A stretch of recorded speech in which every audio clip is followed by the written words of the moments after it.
undisputed super bantamweight champion of the world, Naoya, the Monster Inoue. What's up, fight fans? Welcome to my channel. This is Johnny, and in this video we're going to be going over the statistics that nobody talks about when mentioning last night's world title fight with Japanese monster Naoya Inoue taking on TJ Doheny. Guys, before I continue, I want to say thank you to all the new subscribers. Thank you to everybody who's been with me since day one. And could you please do me a favor real quick before we get started? If you haven't hit the notification button yet, could you please do that? What that'll allow me to do, every time I create something new, you'll be notified. Thank you. Guys, last night in Japan, we had an undisputed title fight at 122 between Inoue and Doheny.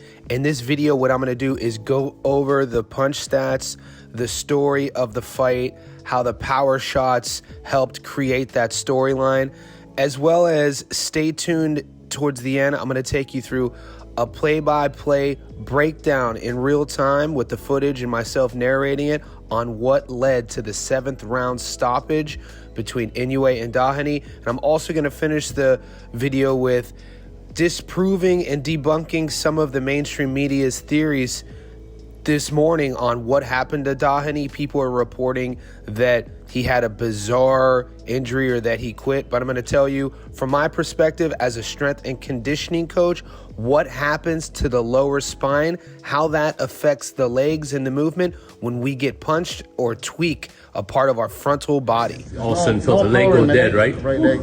I tried to push off. When I come back out, I tried to push off and I went, nah. Yeah, no, you could see it then. And now the more I try it. All right, guys, let's get into a little bit of the fight details, and I'm going to be going over the story of the fight. And here we go. As the crafty former title holder TJ Doheny was in order to stay in the fight, the powerful undisputed junior featherweight champion Naoya Inoue eventually caught up to him.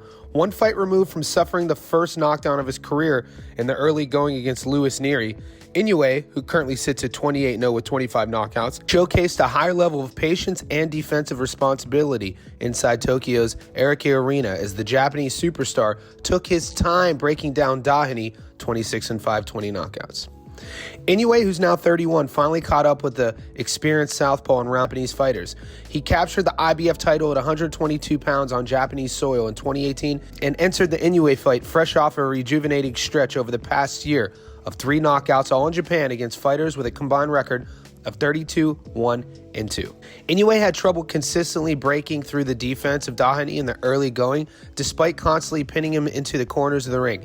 Some of that was due to Inoue's cautiousness as the pound-for-pound ranked star who has captured ticks and began to batter his opponent with lead right hands and hard hooks to the body. And I quote, "Tonight I really wanted to continue my fight one round at a time," Inoue said. "I know boxing isn't easy, so I really wanted to slow it down, doing it one at a time, to give my opponent damage.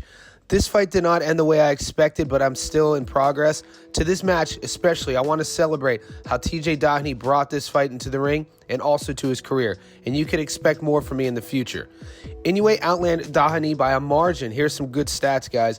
93-52, according to CompuBox. But it was the percentages at which the monster connected that were the most absurd, as Inoue landed 46% of his punches overall and 52% of his power shots. Guys, when we talk about an accurate puncher, you'd be hard-pressed to find somebody more accurate and more precise than Inoue. And even though he throws so many power shots, usually with a power puncher, you see guys miss or waste a lot of shots. Inoue, 52% of his shots were power shots, and he landed almost half at 46%. The victory was Inoue's 9th straight by knockout and the 2nd defense of his undisputed title at 122, despite not debuting in the division until July 2023. Here's some potential news, guys, about what's next with Inoue. Bob Arum, the co-promoter of Inoue, entered the ring after the fight and announced that after Inoue returns to the ring once more in Japan to close the year, the top-ranked chairman plans to bring him to Las Vegas in 2025 for what he referred to as a major celebration. Guys, Australian Boxing is reporting that their champion, Sam Goodman, is next for Inoue. We know Goodman beats that fight in Japan to close the year out, and only time will tell who he'll be taking on in America in 2025. There's some big names. Some people say Nakatani's moving up from 18 to 22. Some people say it could be Tank Davis, but only time will tell. Guys, I'm going to now lead us into a breakdown of me breaking down this 7th round finish.